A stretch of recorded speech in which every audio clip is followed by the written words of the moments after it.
কাজ প্রকল্পে রাজ্যের 21 লক্ষ শ্রমিকের বকেয়া মজুরি রাজ্য সরকারই মিটিয়ে দেবে বলে মুখ্যমন্ত্রী মমতা ব্যানার্জি ঘোষণা করেছেন। লোকসভা নির্বাচনের আগে সারা দেশে সংশোধিত নাগরিকত্ব আইন সিএএ কার্যকর হবে জানিয়েছেন কেন্দ্রীয় মন্ত্রী শান্তনু ঠাকুর। রাজ্য বিধানসভার বাজেট অধিবেশন আগামীকাল শুরু হচ্ছে।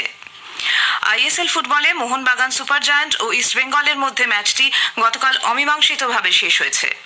আসছে বিস্তারিত খবরে। মাধ্যমিকে প্রশ্নপত্র ফাঁসের ঘটনায় মোট 12 জন পরীক্ষার্থীর পরীক্ষা পুরোপুরি বাতিল করল মধ্যশিক্ষা পর্ষদ। পর্ষদ সভাপতি রামানুজ গঙ্গোপাধ্যায় জানিয়েছেন, চক্রান্ত করে উদ্দেশ্য প্রণোদিতভাবে প্রশ্নপত্র ফাঁস করা হয়েছে। শিক্ষামন্ত্রী ব্রাত্য বসু পর্ষদের এই সিদ্ধান্তকে সমর্থন জানিয়ে বলেন, কোনো কোনো মহল থেকে পরীক্ষা সাবোতাজ করার চেষ্টা করা হচ্ছে। তবে এবার যেভাবে নিরাপত্তা বিধি তৈরি হয়েছে তাতে প্রশ্নপত্র ফাঁস করে পার পাওয়া যাবে না। উল্লেখ্য, গত শুক্রবার পরীক্ষা শুরুর কিছু পরে মালদার এনায়েতপুর হাইস্কুল থেকে প্রশ্নপত্র ফাঁস হয়ে যায়। এই ঘটনায় অভিযুক্ত 6 জনের পরীক্ষা বাতিল হয়েছে। এর মধ্যে 4 জন ছাত্র ও 2 জন ছাত্রী ছিল বলে পর্ষদ সূত্রে জানা গেছে। Gopalpur high school, Bhagabanpur KBS high school এবং আমগুড়ি রামমোহন হাইস্কুলের আরও 6 জনের পরীক্ষাও বাতিল করা হয়েছে। পরীক্ষার্থীর কাছ থেকে উদ্ধার হয়েছে বেশ কিছু মোবাইল ফোন। পর্ষদ সূত্রে খবর, গতকাল মোট 12টি ফোন বাজেয়াপ্ত হয়েছে। বাংলা পরীক্ষার দিন 14টি মোবাইল বাজেয়াপ্ত হয়। পর্ষদ সভাপতি জানিয়েছেন, সামাজিক গণমাধ্যমকে ব্যবহার করে বেশ কিছু অসাধু সংস্থা মোবাইল মারফত প্রশ্নের উত্তর আদান প্রদান করছে।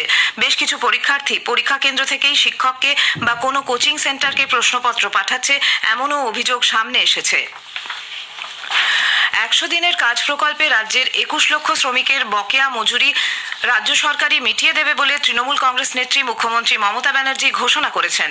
রেড রোডে ধর্ণা অবস্থানের দ্বিতীয় দিনে গতকাল মঞ্চ থেকে তিনি বলেন, রাজ্যের ওই শ্রমিকদের বকেয়া গত 3 বছর ধরে কেন্দ্রীয় সরকার আটকে রেখেছে।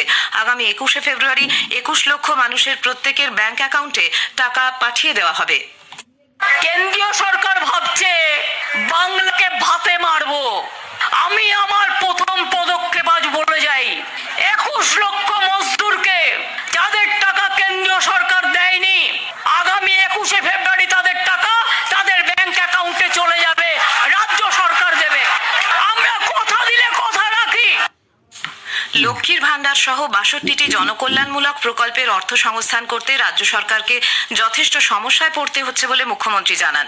সেই সঙ্গে প্রধানমন্ত্রী আবাস যোজনায় রাজ্যের 11.5 লক্ষ মানুষের বাড়ির টাকা কেন্দ্র আটকে রেখেছে বলে জানিয়ে মুখ্যমন্ত্রী বলেন, বিজেপি সরকার না দিলে এই টাকাও রাজ্য সরকারই মিটিয়ে দেবে, তবে তার দিনক্ষণ পরে ঘোষণা করা হবে। মুখ্যমন্ত্রী রাজ্যের তহবিল থেকে 100 দিনের কাজের টাকা দিয়ে দেবেন বলে যে দাবি করেছেন, বিজেপি তার সমালোচনা করেছে। কলকাতায় গতকাল এক সাংবাদিক বৈঠকে রাজ্য সভাপতি সুকান্ত মজুমদার এই টাকার উৎস নিয়ে প্রশ্ন তোলেন। তিনি বলেন, মুখ্যমন্ত্রী এই টাকা মদ বিক্রি বা ডিয়ার লটারির সঞ্চিত অর্থ অথবা কেন্দ্রের পাঠানো তহবিল 9-6 করে দেবেন। আপনার রাজ্যের যা রেভিনিউ সেই টাকা তো নিতে পারবেন না, তাহলে আপনার উপায় কি? হয় বাউস ব্যাগ, না হয় ডিয়ার লটারি। এখান থেকে আপনাকে পয়সা নিতে হবে, অথবা কেন্দ্রের টাকা ঠিক যেরকম আপনি করেন ম্যাজিক, যে ফান্ডের জন্য আসে ঘুরিয়ে অন্য ফান্ডে পাঠিয়ে দেন। এছাড়া তো আপনার কাছে কোনো উপায় নেই।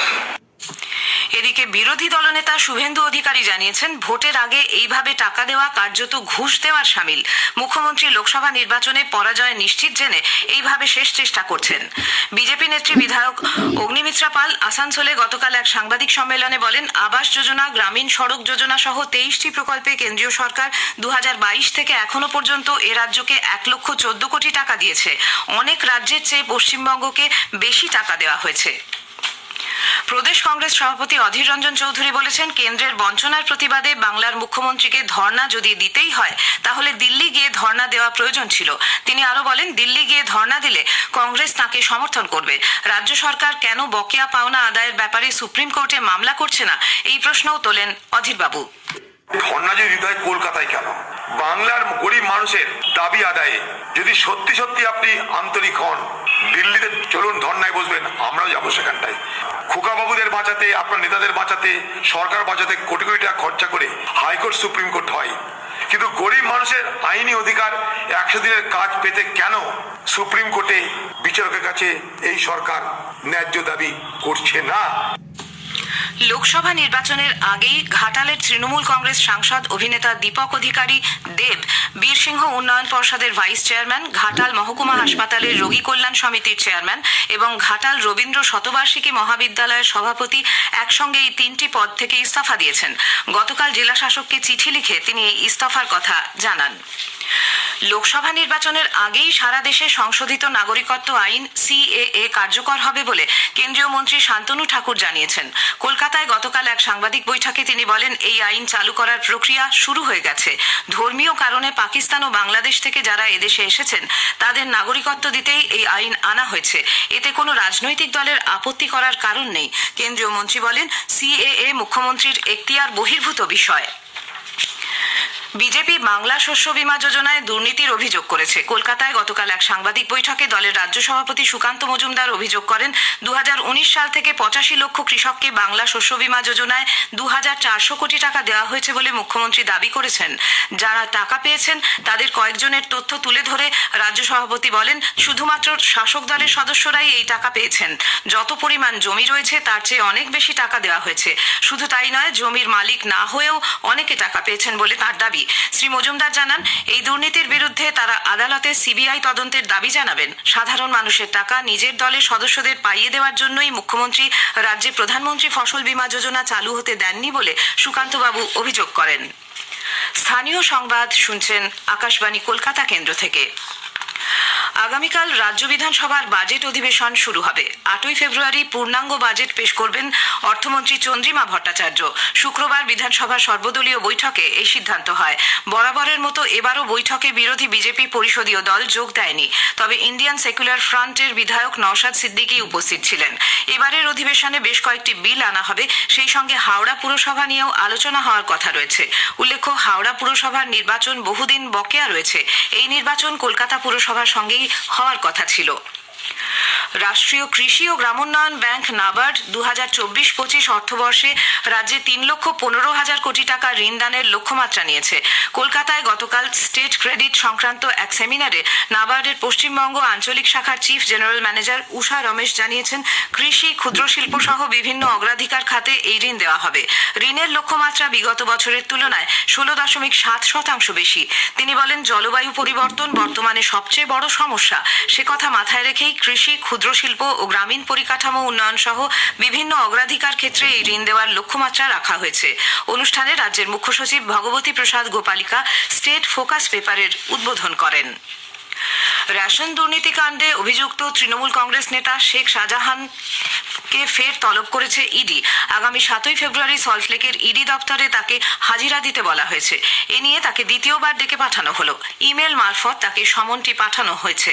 এর আগে গত 29শে জানুয়ারি তলব করা হলেও তিনি হাজিরা দেননি।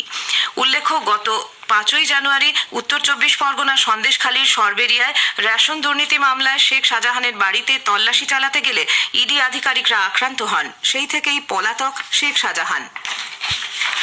মাধ্যমিক পরীক্ষা দিয়ে ট্রেনে করে বাড়ি ফেরার পথে কাঁকিনাড়ায় দুর্ঘটনার জেরে রাজকুমার সাউ নামের এক ছাত্রের মৃত্যু হয়েছে।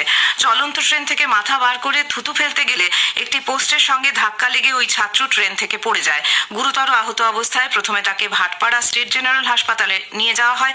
পরে অবস্থার অবনতি হলে কল্যাণীর জেএনএম হাসপাতালে স্থানান্তরিত করা হয়। সেখানেই রাজকুমারের মৃত্যু হয়। মৃত ছাত্রের বাড়ি ভাটপাড়ার 8 নম্বর ওয়ার্ডে।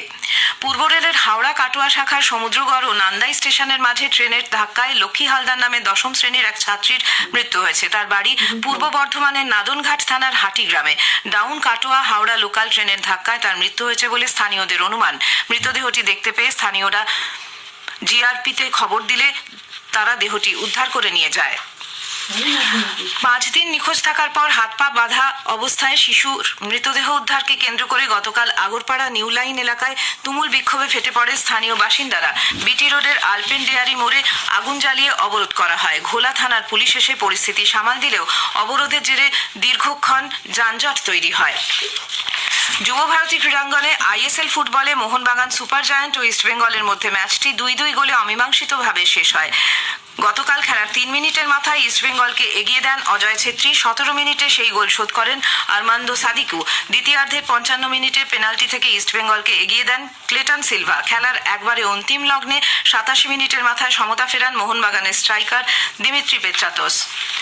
স্থানীয় সংবাদ শেষ হলো।